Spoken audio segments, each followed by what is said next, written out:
de hoje, e a nossa entrevistada está aqui nos estúdios, a Isabela Galdino Miguel, assessora de políticas para a igualdade racial de Jundiaí.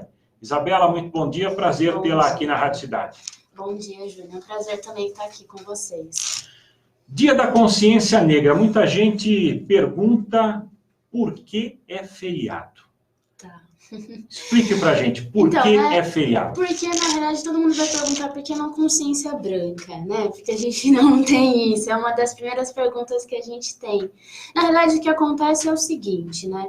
Isso foi uma questão de uma luta do movimento negro, algum tempo atrás, né? E aí a gente teve esse feriado. Quando a gente começou a pensar em política pública na questão de autoafirmativa, né? Questão de ação afirmativa, aí foi feito o feriado de 20 de novembro, nacional, né? Algumas cidades já tinham esse feriado municipais, mas assim, quando virou feriado nacional, foi a partir de uma luta da questão das ações afirmativas. Até para a gente começar a ter essa questão de debater a questão de igualdade racial, a questão da raça, a questão de todas as questões raciais que a gente tem, né?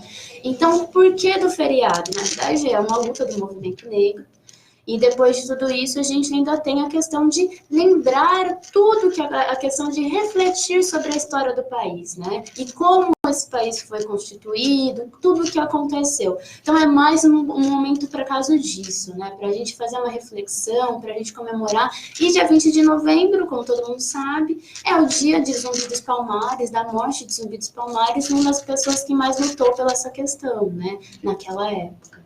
Para quem fugiu dos bancos da escola, conta um pouquinho o que aconteceu com o Zumbi dos Palmares, ali com toda essa história dos negros, que aliás, quanto esses negros não ajudaram no crescimento, sim, e ajudam ainda, sim, até hoje, no crescimento do país, mas que por um período da nossa história, eles foram escravizados. Sim, por um período grande, por né? Um período grande. Muito grande. Na verdade, o Brasil foi o último país a abolir a escravatura, né? Então, essa é uma das maiores questões. E Zumbi dos Palmares foi o líder de um quilombo, do maior quilombo, né? Na verdade, existe até uma discussão se foi um quilombo só, ou houve vários quilombos que tinham esse nome, né?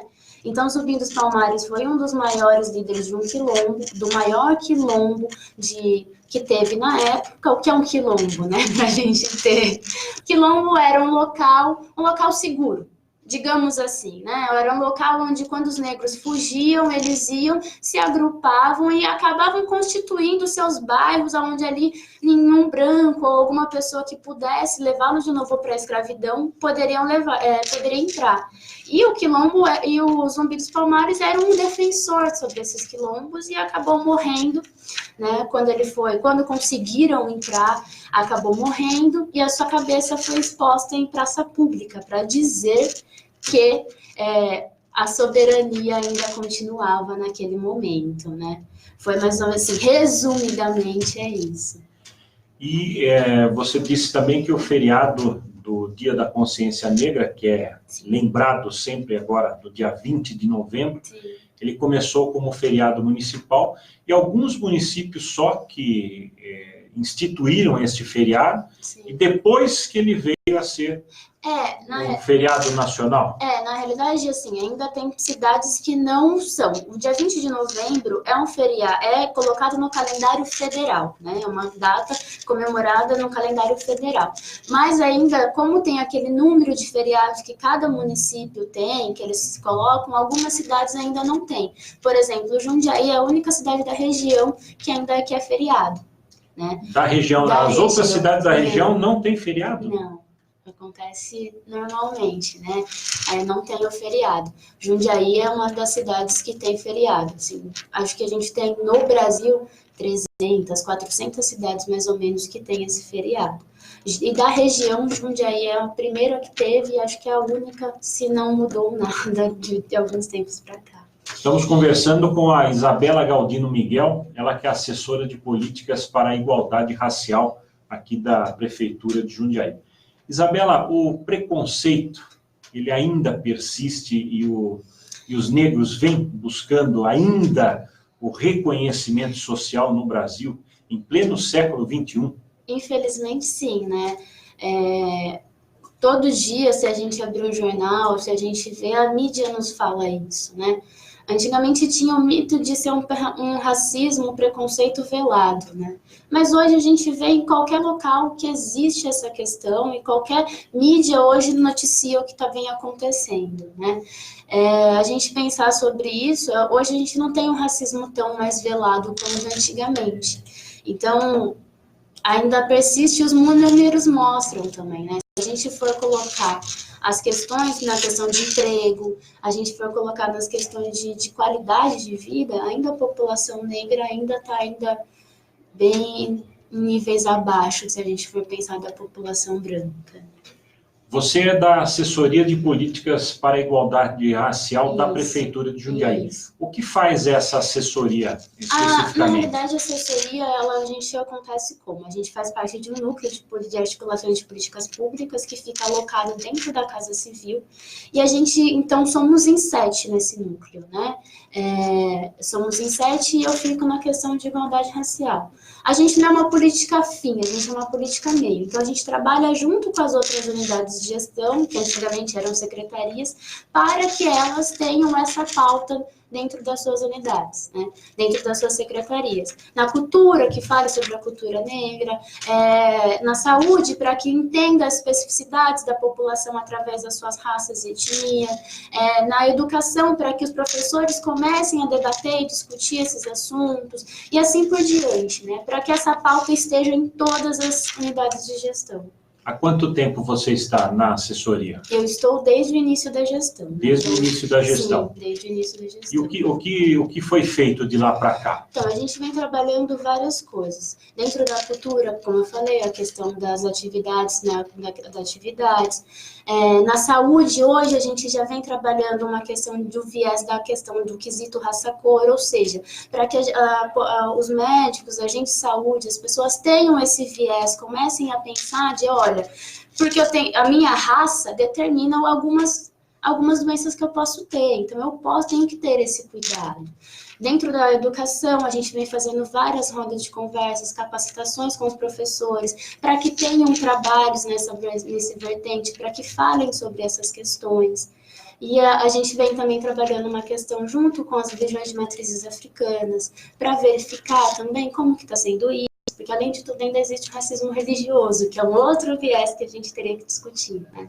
A gente vem trabalhando isso, e em todas as unidades a gente tem um pouquinho de trabalho e vai fazendo essas questões. Né? E junto à Câmara Municipal, vocês também têm essa conversa com os vereadores? Na verdade, a gente fez uma alteração da lei de cotas algum tempo atrás, né? A gente faz 4 meses, que Jundiaí foi a primeira cidade a ter lei de cotas para negros, né? E a gente fez essa mudança há uns 3 meses atrás, então hoje já a Câmara também fez essa mudança, a gente fez uma discussão, uma conversa com todos os vereadores, para que eles entendessem esse sentido, mas assim, a Câmara é um órgão à parte, né?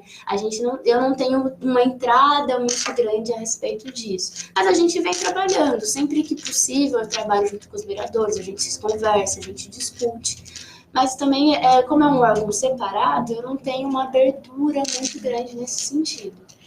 Você falou da lei de cotas. Essa lei de cotas ela é bem polêmica, né? Sim. Eu já ouvi muita gente falando, mas por que lei de cotas para negros? Eles só são negros. Sim. Por que lei de cotas para eles? Eu queria que você explicasse na visão da assessoria, né, de políticas públicas da igualdade racial, por que essa lei de cotas para os negros? Porque assim, na verdade, a gente começa pela discussão o que é cotas, né?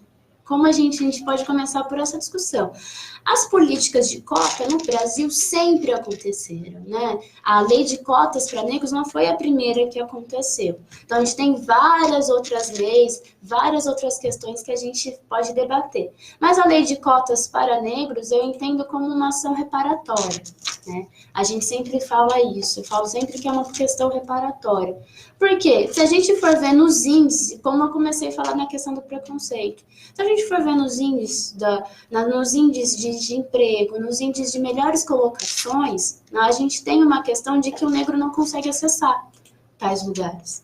Então, isso, na realidade, e a lei de cotas não é uma coisa que vai ficar, é uma lei para a vida toda. É uma lei que tem um prazo determinado, e depois desse prazo, ela se cessa, não vai acontecer mais, porque a gente entende que para quê? Para que hoje os negros consigam algumas questões, a gente precisa de uma equidade, né? A gente está numa situação que a gente não pode falar sobre igualdade, né? A gente não tem como a gente pensar nisso, a gente tem que pensar numa equidade. Então, a gente tem que dar oportunidade a todos. Como a gente dá diferentes oportunidades para todos? Então, hoje, se a gente for pensar num cargo de grande escala, quantos negros nós temos? Né? Quando a gente vai pensar numa questão de um médico dentro de uma universidade pública, quantos médicos negros nós temos? Então, as questões as questões são para isso, para que a gente consiga, que a gente tenha representatividade. Nós somos 54% da população, e quando a gente pensa em questões de representatividade, a gente pensa em questões de encargos em ascensão, nós não temos, né? É essa a grande questão que a gente tem que pensar. É só a gente assistir uma novela, né? A gente assiste uma novela, quantos negros nós temos numa novela? Sendo que somos 54% da população. Sempre são 2, 3, 4. E agora, ainda quando a gente fala 3, 4, a gente está falando um número grande. Né? É essas questões que a gente vem discutindo. Quando a gente fala numa ação reparatória, é isso. Porque quando os negros, voltando à história, né? Quando os negros saíram, teve a abolição da escravatura, né, entre aspas, eles não tinham emprego, eles não tinham nada, eles não tinham o que fazer. E aí eles foram para margens da sociedade. E aí, é claro, será que a gente hoje, com 132 anos, depois da abolição da escravatura, a gente tem uma equidade? Será que já conseguiu se recuperar? E aí a gente teve várias outras políticas que aconteceram dentro do país dizendo que o negro não poderia fazer certas coisas. A gente teve agora, há pouco tempo, a gente teve agora o feriado da República, a proclamação da República. Foi em 1889, um ano depois da abolição da escravatura. Mas o negro só conseguiu ter poder de voto em 1934, 50 anos após. Né? Então, entende? Essas questões que a gente precisa debater e discutir. Essa dificuldade que os negros ainda têm, apesar de ter acontecido já a abolição da escravatura, sim, mas ainda as dificuldades são muito grandes. Sim. E esse preconceito, eu queria que você falasse assim, conversando com as pessoas, quais são os preconceitos principais que essas pessoas, os negros, têm hoje na vida social, nas ruas, nos restaurantes, no ônibus? Quais são? Porque muita gente tem o preconceito, mas ninguém fala sobre isso. Não. Então, acho que seria importante a gente falar exatamente quais são esses preconceitos, para que as pessoas, aquelas que não enxerguem, né, pelo menos elas ouçam, né, quais são, né? A gente vai de uma coisa simples, né? Se a gente está na rua, um homem negro está na rua andando à noite, ele já causa medo, né? Algumas pessoas já vão imaginar que aquela pessoa pode vir assaltá-la. Quando a gente pensa, vamos ver, quando a gente entra numa loja e a gente tem duas pessoas, e uma pessoa branca e uma pessoa negra, e a gente vai direto pensando que a pessoa negra é a vendedora, a gente já colocou ela num local de diferença, né? A gente não chegou e perguntou, oi, quem pode me ajudar? Né? São coisas simples, que se a gente colocar, a gente vai ter uma diferença muito grande. E aí são essas coisas simples que as coisas vão crescendo e vão virando grandes e vão virando, e aí a gente tem hoje essas questões, né? Mas por isso que eu digo, não é mais alguma coisa velada, né? É uma coisa que a gente vê. Tanto é que hoje as pessoas conseguem entender, né? Então, a gente consegue entender o que está acontecendo. É mais ou menos isso, assim. São coisas pequenas e simples que acontecem todos os dias e a gente não para pensar e analisar o que estamos fazendo. Mas que para a pessoa com a pele negra e com a raça negra, sim, isso dói bastante. Sim, e antigamente eu acho que a gente tinha uma questão de que a gente estava tão acostumado que ninguém nem pensava que isso poderia ser um problema, né? E hoje a gente vem discutindo, debatendo que a gente entende que algumas coisas são um problema e a gente consegue ver essas diferenças. Então a gente vem crescendo, a gente vem avançando nisso. Quando a gente começa a pensar, entender, não, peraí, por que aconteceu isso comigo e não com ele? Né? A gente já está entendendo as diferenças, a gente já está entendendo como as coisas são. Tem a participação aqui da Eliane, a Eliane Novaes, ela manda aqui, olha, Várzea Paulista também é feriado. Que bom. O João Debroy, do Jardim Pacaembu, aqui de Jundiaí, disse que, além de Várzea Paulista, Campo Limpo também é feriado, diz ele aqui. Que bom. Desculpa, gente, ter essa falha. Você não tinha essa informação dessas cidades, da região? Na realidade, eu lembrava de algumas coisas, mas eu não podia falar, eu não tinha muita certeza. Você não tinha certeza? Eu não tenho muita certeza. Eu sei que, por exemplo, Caieiras, Francisco Morato, Franco da Rocha, eu tenho certeza que não são feriados, né? E algumas outras cidades, assim, da região, essas eu tenho certeza que não são. Mas Várzea e Campo Limpo, realmente, eu não tinha certeza se era ou não. Agora, para ser feriado, o feriado tem algum significado. Sim. E não é para as pessoas ficarem em casa dormindo, descansando. E eu pergunto para a Isabela, qual é a programação para o Dia da Consciência Negra, que é um dia de reflexão realmente, de mostrar para as pessoas o porquê é o feriado aqui na cidade de Jundiaí. Então, uma programação aqui vai estar bem intensa esses dias, né? A gente vai ter de manhã a marcha que acontece faz 8 anos, né? Que é idealizada pelo casal Reginaldo e Marlene. Eles vão fazer, então, toda a população negra e os coletivos da cidade marcham pelo centro da cidade. Isso, a concentração começa às 9 horas da manhã, ali na Rua Barão, né, perto da Câmara Municipal, e a gente marcha pela cidade de Jundiaí, pelo centro da cidade, fazendo essa questão e mostrando, olha, existem movimentos negros em Jundiaí, o trabalho que vem acontecendo, né?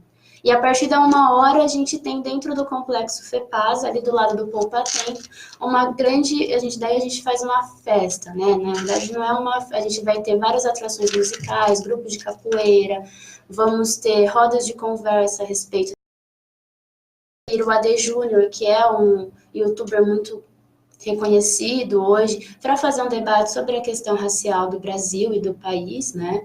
E a gente vai seguindo dessa programação da 1h da tarde até as 10 horas da noite, com várias coisas acontecendo dentro do Complexo FEPASA. Tem muita gente que diz aqui, inclusive uma participação de um ouvinte, o Elair aqui, lá do Jardim Marambaia, ele pergunta se essa política de cotas para negros não seria um preconceito com os brancos? Aí é o inverso, né? Aí vem a pergunta inversa, né? Eu não vejo como isso, porque assim, na verdade, quando a gente fala uma questão de política de cotas, a gente está falando de 20% das vagas, né? E ainda, se a gente for parar para pensar, é um número pequeno. E não é um preconceito para os brancos, né? Se a gente for pensar, não é preconceito para os brancos, por quê? Porque a gente sabe hoje que a população branca no país tem uma ascensão maior do que a população negra. Então é a mesma coisa a gente falar sobre racismo inverso. Não existe racismo inverso. A gente pode ter algumas ações de, talvez, preconceito, mas eu não posso nem dizer isso. Porque o racismo inverso seria, quando a gente fala de racismo, a gente fala sobre o poder de uma raça pela outra. E a gente não tem o poder da raça negra em cima da raça branca, né? Então, como que a gente pode falar sobre o racismo inverso? É bem complexo trabalhar sobre isso e discutir isso. Mas eu não vejo como um preconceito, né? Até porque a gente não está tirando as vagas deles, a gente não está fazendo isso. Olha, só pessoas negras vão entrar, só pessoas negras vão fazer isso. Na verdade, a gente está tentando dar um pouquinho mais de chance da população negra estar nesses cargos, né? Até porque ela vai ter que passar por todo um processo seletivo, ela tem que fazer a prova da mesma forma. Então, claro, se ela não tiver competência, ela não vai entrar. De qualquer forma, ela não vai entrar. Mas eu dou uma oportunidade a mais para que ela consiga tentar entrar. É mais ou menos isso, né? Eu tenho a participação também da Maria Ivone, lá no Medeiros. Ela diz que Bragança Paulista também é feriado. O Pena lá do Jardim Campos Elíseos, ele diz, já morei em Salvador. Lá não há preconceito. Todos são iguais. Isso começou com esse tipo de coisas, já que nós somos todos iguais. Quanto mais fala, mais aumenta o preconceito. Será que não é perigoso também às vezes, bater muito nisso e aumentar ainda mais o preconceito? Vocês já discutiram isso também? Sim, né? Na realidade, quando Salvador é a cidade com maior população negra, que... Na verdade, Salvador é a maior cidade com população negra do país. Mas eu não sei se discutir isso, eu acho que discutir isso é bom, né? É muito bom a gente discutir isso. Eu não vejo como uma forma de aumentar mais o preconceito, porque quem tem preconceito e quem tem, não vai mudar. Eu não vou estimular a pessoa que não tem preconceito a ter preconceito por causa disso. Mas eu posso começar a debater e pensar naquela pessoa que tem preconceito, mudar. Porque o que é o preconceito? É um preconceito. Você tem um preconceito sobre alguma coisa que você não tem noção do que é. Então a discussão é válida. Tem que acontecer. Muito válida. A gente precisa debater esses assuntos, porque só debatendo a gente vai conseguir mudar. Né? Se a gente achar que tudo é normal, tudo está certo, a gente não muda. A gente continua na mesma. A gente precisa debater para entender o que está acontecendo e para mudar. Senão a gente não muda, né? Tenho aqui a participação também do Milton. Milton, lá de Várzea Paulista, ele coloca aqui, ó, bela reflexão. Precisamos levar mais a sério esta questão da igualdade racial. Outro dia, passei na Avenida União dos Ferroviários sozinho, passei em um comando, na volta, dei carona para o meu cunhado, que é negro. E o mesmo comando acabou parando ele. Ele diz aqui que ele é estudante. E ele achou que tinha alguma coisa relacionada ao cunhado deles. Não sei se é coincidência ou não, mas ele coloca esse fato aqui como um fato parecido com aquele você colocou quando a pessoa está andando na rua, encontra uma pessoa negra ou outra não. Sim. Assim, não tem como a gente saber se foi por isso ou não, né? Mas a gente tem que começar a refletir, pensar sobre isso. Claro que ninguém está aqui falando de um vitimismo, né? A população negra, coitado deles, coitado disso. Não, a gente não tem nenhuma questão disso. Mas a gente precisa entender a história. E precisa começar a entender as coisas que acontecem, né? E às vezes a gente não para pensar. A questão do voto é isso. Por que será que só depois de 50 anos a população negra conseguiu ter poder de voto?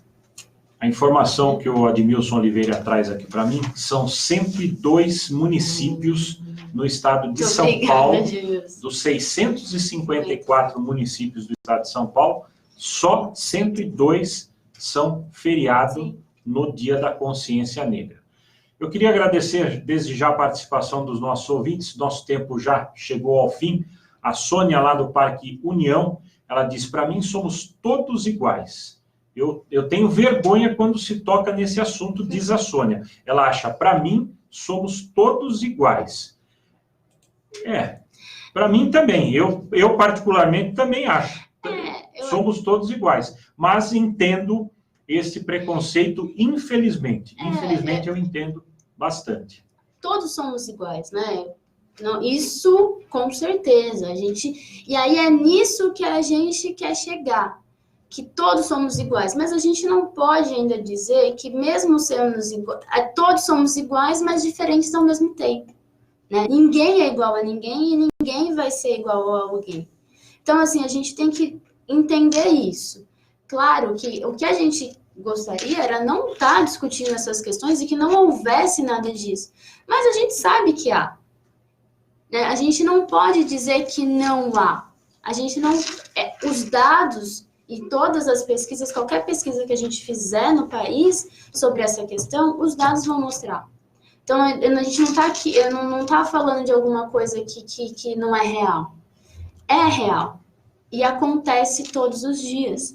Então, a gente tem que ter essa noção e começar a pensar. E muito bom que ela pense que todos somos iguais. É muito bom que ela tenha isso. Que ela não tenha nenhum tipo de preconceito, que ela não tenha nenhum tipo de racismo. Mas existem pessoas que têm. Então, e para estas pessoas, a gente precisa debater deve haver a discussão. Exatamente. Isabela, queria agradecer a sua participação, só comunicar aqui a Maria Angelina participando com a gente aqui através do Facebook, Todos nós temos em nossa família uma mistura de raças. Sim. E pode ser branco por fora e ser negro por dentro, sim, diz ela. Sim, exatamente isso, né? A famosa frase, eu sou negro de alma, né? Aquela famosa frase. E é bom que as pessoas se vejam assim, é o que eu acabei de falar. É bom isso, né? Somos uma miscigenação. O país, hoje, não há quem não diga que nunca teve um negro na família. Isso seria equívoco a gente pensar isso, né? Mas a gente sabe que quando existe o seu tom de pele ou suas características são mais predominantes da população negra, algumas coisas são diferentes, né? E a gente precisa começar a debater sobre isso. Agradecendo a participação também da Maria Cristina, a Fernanda, o Ademir, a Alessandra, o Edmilson, a Karina e o Lucas, e a Claudinha também, que participaram, assistiram a sua entrevista aqui através do nosso Facebook. Queria agradecer a sua participação, muito obrigado. Obrigada. E que este Dia da Consciência Negra conscientize ainda mais essas pessoas que ainda não estão conscientes que os negros são iguais, como todos somos. Sim. Obrigada muito por ter me dado espaço de conversar, de discutir. É sempre bom a gente ter essas discussões e ter esse debate. Isabela Galdino Miguel, assessora de políticas para a igualdade racial da Prefeitura de Jundiaí, ela falou ao Jornalismo da Cidade.